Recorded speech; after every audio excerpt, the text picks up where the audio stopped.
GK ನ್ಯೂಸ್ಗೆ ಸ್ವಾಗತ. ನಾನು ಅಬ್ದುಲ್ ಗಫರ್ ಖಾನ್. ಈ ದಿನದ ಪ್ರಮುಖ ಸುದ್ದಿಗಳು.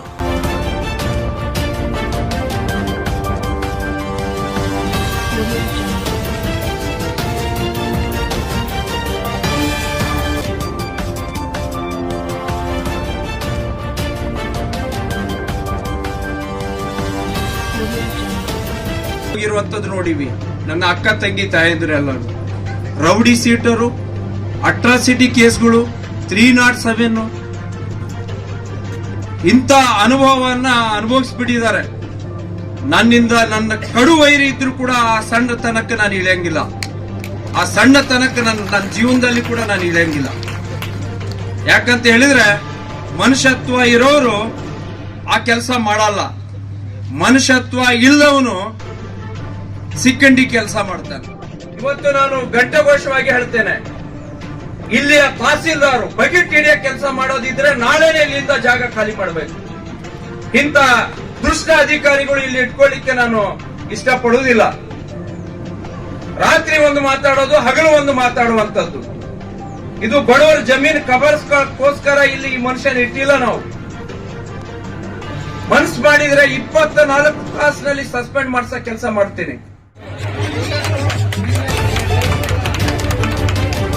ತಮ್ಮ ಸ್ಥಳದಲ್ಲಿ ಕೂಡಬೇಕು, ಯಾರು ಹೋಗ್ಬಾರ್ದು.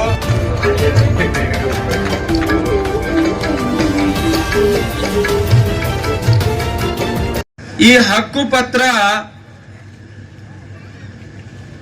ಇವತ್ತು ಯಾವ ರೀತಿ ಎಷ್ಟು ವರ್ಷ ಆದ್ರೂ ಆಗಿರ್ಲಿಲ್ಲ. ಪಾಪ ಕೆಲವರಿಗೆ ಹೆಂಗಾಗಿತ್ತು ಅಂದ್ರೆ ಹಕ್ಕು ಪತ್ರ ಇವತ್ತು ವಿತರಣೆ ಆಗತ್ತೆ ಅಂತ ಹೇಳಿದ್ರೆ ಅವರಿಗೆ ತುಂಬಾ ನುಂಗಲಾರದ ನೋವು ಕೂಡ ಆಗಿರಬಹುದು ಅಂತ ಅನ್ಕೊಂಡಿದ್ದೀನಿ ನಾನು. ಮಧ್ಯರಾತ್ರಿವರೆಗೂ ಕೂಡ ಈ ಕಾರ್ಯಕ್ರಮ ರದ್ದಾಗಬೇಕು, ಇದು ವಿತರಣೆ ಆಗಬಾರದು ಅನ್ನುವಂಥದ್ದನ್ನ ಸಾಕಷ್ಟು ಜನ ಅಧಿಕಾರಿಗಳಿಗೆ ಕೂಡ ಕಿರುಕುಳ ಕೊಟ್ಟಿದ್ದು ಕೂಡ ಇದೆ. ಅದನ್ನ ನಾನು ಹೇಳಿದೆ, ಯಾರು ನಿಮಗೆ ಹೇಳ್ತಾರೆ ನೀವು ಸರ್ಕಾರಿ ಕೆಲಸ ಮಾಡ್ಲಿಕ್ಕೆ ಬಂದಿರುವಂತವ್ರು, ಯಾವುದು ಪ್ರೈವೇಟ್ ಕಂಪನಿ ಕೆಲಸ ಮಾಡ್ಲಿಕ್ಕೆ ಬಂದಿಲ್ಲ. ಜನತೆಗೆ ಸ್ವಲ್ಪ ಅರ್ಥ ಆಗ್ಲಿ. ಇವತ್ತೇನು ನಾವು ಬಯಲ್ ಪತ್ರ ಏನಿ ನಾವು ಹಕ್ಕು ಪತ್ರ ವಿತರಣೆಯನ್ನು ಮಾಡ್ತಾ ಇದ್ದೀವಿ ಫಲಾನುಭವಿಗಳಿಗೆ. ಯಾರನ್ನ ಶ್ರೀಮಂತರು ಇದ್ದೀರಾ? ಇಲ್ಲ. ಯಾರಾದ್ರೂ ಕೂಡ ಒಂದು ಹಕ್ಕು ಪತ್ರಕ್ಕೆ ಇಷ್ಟು ದುಡ್ಡಂತೂ ಫಿಕ್ಸ್ ಆಗಿದೆಯಾ? ಹಿಂದೆ ಅದನ್ನು ಮಾಡ್ಕೊಳ್ಳಿಕ್ಕೆ ಕೂಡ ಆಗಲೇ ಒಂದು ಹಕ್ಕು ಪತ್ರಕ್ಕೆ ಇಷ್ಟಂತೂ ಕೂಡ ಮಾಡಿ ಇಟ್ಟಿದ್ದು ಕೂಡ ನನಗೆ ಗೊತ್ತಿದೆ. ಅದು ನನ್ನ ಅವಧಿಯಲ್ಲಿ ಅದು ನಡೀಲಿಕ್ಕೆ ಸಾಧ್ಯನೇ ಇಲ್ಲ. ಇವತ್ತು ನಾವು ಜನರಿಂದ ಆಯ್ಕೆ ಆಗಿರುವಂತದ್ದು, ಜನಕ್ಕೆ ನನ್ನ ಅವಧಿನಲ್ಲಿ ನೇರವಾಗಿ ಅವರಿಗೆ ಉಚಿತವಾಗಿ ಹಕ್ಕು ಪತ್ರವನ್ನ ಸಲ್ಲಿಸುವಂತ ಕೆಲಸವನ್ನ ನಾವು ಮಾಡುವಂತದ್ದು. ಹಿಂದೆ ಸ್ವಸಹಾಯ ಗುಂಪಿಗೆ ಕೂಡ ದುಡ್ಡು ಸಂಗ್ರಹ ಮಾಡಿದ್ದು ಕೂಡ ನನ್ನ ಗಮನಕ್ಕಿದೆ. ಸುಮಾರು 27 ಸಂಘಕ್ಕೆ 2 ವರ್ಷ ಆದರೂ ಕೂಡ ಅವರಿಗೆ ಚೆಕ್ ವಿತರಣೆ ಆಗಿರಲಿಲ್ಲ. ನಾನು ಗೆದ್ದ ನಂತರ ಒಂದು ಇಲಾಖೆಗೆ ಒಂದು ರಿವ್ಯೂ ಮೀಟಿಂಗ್ ಕರಿಬೇಕಿದ್ದಾಗ ಡಿಟೇಲ್ ನಾನು ನೋಡಿದಾಗ 27 ಸ್ವಸಹಾಯ ಗುಂಪಿನ 1 ಲಕ್ಷ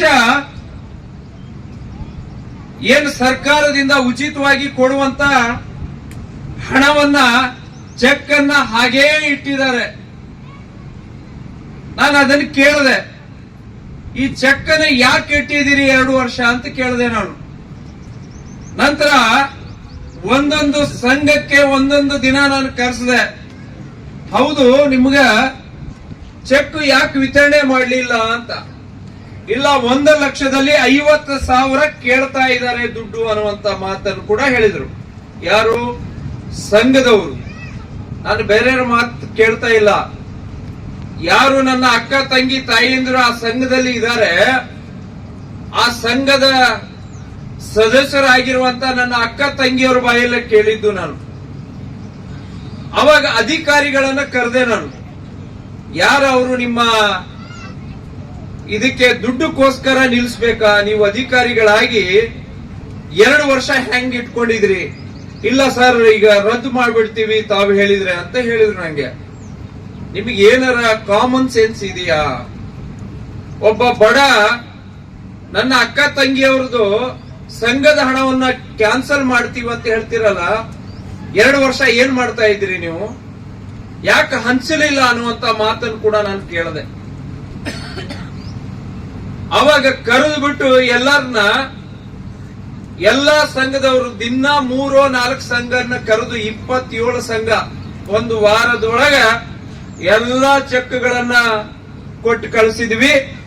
ಆ ಸಂಘದವ್ರನ್ನ ನನ್ನ ಅಕ್ಕ ತಂಗಿ ತಾಯಂದ್ರಿಗೆ ಹೇಳಿದೆ ನಾನು, ನೀವ್ ಯಾರನ ಒಬ್ರು ಬಿಡಿಗಾಸು ದುಡ್ಡು ಕೂಡ ಯಾರು ಕೇಳಿದ್ರು ಕೊಡಬಾರದು ಅನ್ನುವಂಥದ್ದನ್ನು ಕೂಡ. ನಮ್ಮನ್ನ ಆ ಸಂಘದ ನೆಪದಲ್ಲಿ ಎಲೆಕ್ಷನ್ ನಲ್ಲಿ ಕೂಡ ಅಲ್ಲಿ ಬಾ ಇಲ್ಲಿ ಬಾ ಎಲ್ಲರನ್ನ ಕರ್ಕೊಂಡು ಬರ್ರಿ ಅಂತ ಹೇಳಿ ಇದೇ ಕೆಲಸ ಮಾಡಿ ಸುಮಾರು 20-30 ಸಾವಿರ ನಾವು ಖರ್ಚೇ ಮಾಡ್ಕೊಂಡಿವ ಅನ್ನೋ ಮಾತನ್ನು ಕೂಡ ಅಂದ್ರು. ಅದು 10 ವರ್ಷದಿಂದ, ಹಿಂದಿನ 10 ವರ್ಷ ಪ್ರಜಾಪ್ರಭುತ್ವ ಕಗ್ಗೊಲೆ ಆಗಿರುವಂತದ್ದು. ಆ ಕೆಲಸ ನನ್ನ ಅವಧಿಯಲ್ಲಿ ಅದನ್ನ ಆಸ್ಪದ ಕೊಡೋದಿಲ್ಲ. ಅಂದ್ರೆ ಜನಸಾಮಾನ್ಯರನ್ನ ನಾವು ಯಾವ ರೀತಿ ಅವ್ರ ತಾಳ್ಮೆಯನ್ನ ನಾವು ಟೆಸ್ಟ್ ಮಾಡುವಂತದ್ದು ಇರತ್ತೆ. ಅವರು ನಮ್ಮನ್ನ ಮತ ಕೊಟ್ಟು ಶಾಸಕರು ಮಾಡಿರುವಂತದ್ದು, ಮಂತ್ರಿ, ಮುಖ್ಯಮಂತ್ರಿ, ಪ್ರಧಾನಮಂತ್ರಿ ಆಗುವಂತದ್ದು ಇದೇ ಜನನೇ ಓಟ್ ಹಾಕಿದ್ರೆ ಆಗೋಕ್ ಸಾಧ್ಯ. ಅಂತ ಜನತೆಗೆ 2 ವರ್ಷ ತಿರುಗಿಸುವಂತದ್ದು ಎಷ್ಟು ಸರಿ? ಅಧಿಕಾರಿಗಳು ಇನ್ನೊಬ್ಬರು ಬಗೆಟ್ ಹಿಡಿಯ ಕೆಲಸ ಮಾಡಂಗಿಲ್ಲ. ಸರ್ಕಾರಿ ಸಾರ್ವಜನಿಕವಾಗಿ ಕೆಲಸ ಮಾಡಬೇಕಾಗಿರುವಂತದ್ದು ಇಲ್ಲಿ ಜನ ನಿಮಗೆ ಸಂಬಳ ಕೊಟ್ಟು ಕೆಲಸ ಮಾಡ್ಲಿಕ್ಕೆ ಇನ್ನೊಬ್ರು ಬಗೆಟ್ ಹಿಡಿಯಕ್ಕೋಸ್ಕರ ಅಲ್ಲ. ಇವತ್ತು ಪ್ರಜಾಪ್ರಭುತ್ವದಲ್ಲಿ ಏನಿದೆ ಅದನ್ನು ಮಾಡಬೇಕಾಗಿರುವಂತದ್ದು. ಜನತೆಗೆ ಸರ್ಕಾರಿ ಕೆಲಸ ಮಾಡಬೇಕಿದ್ರೆ ಯಾವುದೋ ಖಾಸಗಿ ವ್ಯಕ್ತಿ ಫೋನ್ ಮಾಡಿದ ತಕ್ಷಣ ಇದನ್ನು ರದ್ದು ಮಾಡಬೇಕು, ಬಡ ಜನತೆಗೆ ಹಕ್ಕು ಪತ್ರ ವಿತರಣೆ ಆಗಬಾರದು ಅನ್ನುವಂಥದ್ದು. ಕೆಲವು ಅಧಿಕಾರಿಗಳಿಗೆ ನಾಚಿಕೆ ಆಗ್ಬೇಕದು. ಅವ್ರ ಮೇಲೆ ಆಕ್ಷನ್ ತಗೊಳ್ಳೋ ಕೆಲಸವನ್ನು ಕೂಡ ಮಾಡ್ತೀನಿ ನಾನು, ಸುಮ್ಮನೆ ಕೊಡುವುದಿಲ್ಲ. ಈಗ ರಾಜ್ಯ ಮಟ್ಟದ ಅಧಿಕಾರಿ ಹತ್ರ ಕೂಡ ಕೇಳ್ತೇನೆ ನಾನು. ಯಾಕಂತ ಹೇಳಿದ್ರೆ ಯಾರೋ ವ್ಯಕ್ತಿ, ಖಾಸಗಿ ವ್ಯಕ್ತಿಗಳು ಇದನ್ನ ಹೇಳ್ತಾರ ಅಂದ್ರೆ ಕೇಳುವಂತ ಕೆಲವು ತಾಲೂಕಾ ಮಟ್ಟದ ಅಧಿಕಾರಿಗಳು ಎಂತ ಮೂರ್ಖರಿದ್ದಾರೆ ಅನ್ನುವಂತ ಮಾತನ್ನು ಕೂಡ ಈ ದಿಸೆಯಲ್ಲಿ ಹೇಳಿ ಬಯಸ್ತೇನೆ ನಾನು. ಬೇರೆ ಎಲ್ಲರೂ ಆ ರೀತಿ ಮಾಡಬಹುದು, ನನ್ನ ಹತ್ರ ಆ ಕೆಲಸ ಮಾಡ್ಲಿಕ್ಕೆ ಸಾಧ್ಯನೇ ಇಲ್ಲ, ಅದಕ್ಕೆ ಆಸ್ಪದ ಕೂಡ ಕೊಡುವುದಿಲ್ಲ. ಇವತ್ತು ಜನತೆಗೆ ಅದು ಅರ್ಥ ಆಗ್ಲಿ ಅನ್ನುವಂತ ಮಾತನ್ನು ಕೂಡ ನಾನು ಹೇಳಿ ಬಯಸ್ತೇನೆ. ಇವತ್ತು ಕೆಲವು ಅಧಿಕಾರಿಗಳು ಪಾಪ ಶ್ರಮ ಪಟ್ಟು ನಿಯತ್ತಾಗಿ, ಕೆಲವು ಜಿಲ್ಲಾ ಮಟ್ಟದ ಅಧಿಕಾರಿಗಳು ಆಗ್ಲಿ, ಇವತ್ತು ನಮ್ಮ ಪುರಸಭೆಯ ಅಧಿಕಾರಿಗಳಾಗ್ಲಿ ಕಷ್ಟಪಟ್ಟು ಹಗಲು ರಾತ್ರಿ ಅದನ್ನ 7ನೇ ತಾರೀಕಿಗೆ ನಾನು ವಿತರಣೆ ಮಾಡ್ತೇನೆ, ಇದನ್ನ ತಯಾರಿ ಮಾಡಿ ಅಂತ ಅಂದಾಗ ನಿದ್ದೆಗೆಟ್ಟು ಆ ಕೆಲಸವನ್ನು ಮಾಡಿದ್ದಾರೆ. ಮತ್ತೆ ಕೆಲವು ಅಧಿಕಾರಿಗಳು, ನಾನು ಹೆಸರು ಹೇಳಲಿಕ್ಕೆ ಆಗೋದಿಲ್ಲ, ಪಾಪ ಅವರಿಗೆಲ್ಲ ಹಿಂಸೆ. ನಾನು ಯಾರು ಒಳ್ಳೆ ಅಧಿಕಾರಿಗಳು ಕೆಲಸ ಮಾಡ್ತಾರೆ ಅವ್ರ ಹೆಸರು ಹೇಳಿದ್ರೆ ಅವರಿಗೆ ಬೇರೆ ರೀತಿ ಹಿಂಸೆ ಮಾಡುವಂತದ್ದು. ಅದಕ್ಕೆ ಇನ್ನು ನಮ್ಮ ತಾಲೂಕು ಮಟ್ಟದಲ್ಲಿ ಕೆಲವು ಅಧಿಕಾರಿಗಳು ಕೂಡ ಪಾಪ ಬಡ ಜನತೆ ಬಗ್ಗೆ ಅವರು ಶ್ರದ್ಧೆ ವಹಿಸಿ ಬೇಗನೆ ಪಟ್ಟ ವಿತರಣೆ ಆಗಬೇಕು ಅನ್ನುವಂತ ಆ ಕಳಕಳಿ ಇದೆಯಲ್ಲ, ನಿಜವಾಗ್ಲೂ ಕೂಡ ನಾನು ಬಹಳ ಅಪ್ರಿಸಿಯೇಟ್ ಮಾಡ್ತೀನಿ. ಅವರಿಗೆ ಅಭಿನಂದನೆ ಕೂಡ ನಾನು ಹೇಳ್ಬಯಸ್ತೇನೆ. ಇವತ್ತು ನಾನು ಘಂಟಾಘೋಷವಾಗಿ ಹೇಳ್ತೇನೆ, ಇಲ್ಲಿಯ ತಹಸೀಲ್ದಾರು ಬಗೆಟ್ ಹಿಡಿಯ ಕೆಲಸ ಮಾಡೋದಿದ್ರೆ ನಾಳೆನೆ ಇಲ್ಲಿಂದ ಜಾಗ ಖಾಲಿ ಮಾಡಬೇಕು. ಇಂಥ ದುಷ್ಟ ಅಧಿಕಾರಿಗಳು ಇಲ್ಲಿ ಇಟ್ಕೊಳ್ಳಿಕ್ಕೆ ನಾನು ಇಷ್ಟಪಡುವುದಿಲ್ಲ. ರಾತ್ರಿ ಒಂದು ಮಾತಾಡೋದು, ಹಗಲು ಒಂದು ಮಾತಾಡುವಂತದ್ದು. ಇದು ಬಡವರ ಜಮೀನು ಕಬರ್ಸ್ಕೋಸ್ಕರ ಇಲ್ಲಿ ಈ ಮನುಷ್ಯನ ಇಟ್ಟಿಲ್ಲ. ನಾವು ಮನ್ಸು ಮಾಡಿದ್ರೆ 24 ತಾಸಿನಲ್ಲಿ ಸಸ್ಪೆಂಡ್ ಮಾಡ್ಸೋ ಕೆಲಸ ಮಾಡ್ತೀನಿ. ಬಡವರ ಜಮೀನು ಕಬರ್ಸ್ಕೋಸ್ಕರ ಇಲ್ಲಿ ಇಟ್ಟಿವ ಇವನ್ನ. ನಾನು ರಾಜಕಾರಣಕ್ಕೆ ಬಂದಿರೋದು 7ನೇ ತರಗತಿಯಿಂದ ಓದ್ತಿದ್ದಾಗ ಇಂದನೂ ನಾನು ರಾಜಕಾರಣಕ್ಕೆ ಬಂದಿರೋನು. ನಾನೇನು ಇವತ್ತೇ ರಾಜಕಾರಣ, ನನಗೇನು ಹೊಸದೇನು ಅಲ್ಲ. ಅದಕ್ಕೋಸ್ಕರ ಮುಂದಿನ ದಿನಗಳಲ್ಲಿ ಕೂಡ ತಾವೆಲ್ಲರೂ ಕೂಡ ನಿಮ್ಮ ಬೆನ್ನಿಗೆ ನಾವು ಇರ್ತೇವೆ. ತಾವೆಲ್ಲರೂ ನಮಗಿಷ್ಟೇ, ಎಲ್ಲಿ ನ್ಯಾಯ ಇದೆ, ಎಲ್ಲಿ ಸತ್ಯ ಇದೆ,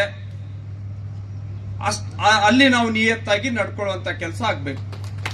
ಅನ್ಯಾಯಕ್ಕೆ ಸಪೋರ್ಟ್ ಇಲ್ಲ, ದರೋಡೆಕೋರರಿಗೆ ಸಪೋರ್ಟ್ ಇಲ್ಲ, ಕಳ್ಳರಿಗೆ ಸಪೋರ್ಟ್ ಇಲ್ಲ. ಇವತ್ತು ಅಮಾಯಕರು ಎಷ್ಟೋ ದೌರ್ಜನ್ಯಗಳು ಅಲ್ರಿ, 10 ವರ್ಷದಲ್ಲಿ ಎಷ್ಟೋ ಅಮಾಯಕರು ಎಂದೂ ಪೊಲೀಸ್ ಸ್ಟೇಷನ್ ನೋಡ್ಲಿಲ್ಲ. ಅಂತ ಜನತೆ ಇವತ್ತು ಜೈಲಿಗೆ ಹೋಗಿರುವಂತದ್ದು ನೋಡಿವಿ. ನನ್ನ ಅಕ್ಕ ತಂಗಿ ತಾಯಂದಿರೆಲ್ಲರೂ ರೌಡಿ ಸೀಟರು, ಅಟ್ರಾಸಿಟಿ ಕೇಸ್ಗಳು, 307 ಇಂಥ ಅನುಭವವನ್ನ ಅನುಭವಿಸ್ಬಿಟ್ಟಿದ್ದಾರೆ. ನನ್ನಿಂದ ನನ್ನ ಕಡು ವೈರಿ ಇದ್ರೂ ಕೂಡ ಆ ಸಣ್ಣತನಕ್ಕೆ ನಾನು ಇಳಿಯಂಗಿಲ್ಲ. ಆ ಸಣ್ಣತನಕ್ಕೆ ನನ್ನ ಜೀವನದಲ್ಲಿ ಕೂಡ ನಾನು ಇಳಿಯಂಗಿಲ್ಲ. ಯಾಕಂತ ಹೇಳಿದ್ರೆ ಮನುಷ್ಯತ್ವ ಇರೋರು ಆ ಕೆಲಸ ಮಾಡಲ್ಲ. ಮನುಷ್ಯತ್ವ ಇಲ್ಲವನು ಸಿಕ್ಕಂಡಿ ಕೆಲಸ ಮಾಡ್ತಾನೆ. ಅದಕ್ಕೋಸ್ಕರ ಇವತ್ತು ಈ ವೇದಿಕೆ ಮೇಲೆ ಇರುವಂತ ಎಲ್ಲ ಗಣ್ಯರು ಮತ್ತು ಇಲ್ಲಿ ಕುಳಿತಿರುವಂತ ನನ್ನ ಎಲ್ಲ ಅಕ್ಕ ತಂಗಿ ತಾಯಂದಿರಿಗೂ, ಮತ್ತೊಮ್ಮೆ ಹಿರಿಯರಿಗೂ, ನನ್ನ ಅಣ್ಣ ತಮ್ಮಂದಿರಿಗೂ, ಎಲ್ಲ ನನ್ನ ಪತ್ರಿಕಾ ಮಾಧ್ಯಮದ ಸ್ನೇಹಿತರಿಗೂ, ಎಲ್ಲ ನನ್ನ ಅಧಿಕಾರಿ ವರ್ಗದವರಿಗೆ ಎಲ್ಲರಿಗೂ ಒಂದ್ಸೆರಡು ಮಾತನ್ನು ಮುಗಿಸ್ತೇನೆ.